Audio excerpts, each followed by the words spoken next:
لفظ ہے زادہ، تو پہلا جو ہے زا الف زبر زا، یہاں پر کھینچنا ہے کیونکہ یہ الف مدہ ہے یہ، اور دال زبردہ، دال کے اوپر زبر آ گیا، اسے جلد پڑھنا ہے۔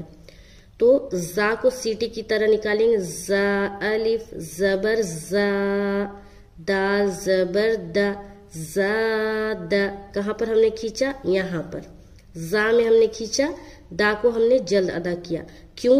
کیونکہ یہ جو زا ہے یہاں پر الف مدہ کا قاعدہ ہو رہا ہے، اور الف مدہ کو ایک الف کے برابر کھینچ کر پڑھنے کا حکم ہے، اور دال کے اوپر زبر ہے اور زبر زیر پیش کو جلد پڑھنے کا حکم ہے، اسی لیے دال کو نہیں کھینچنا۔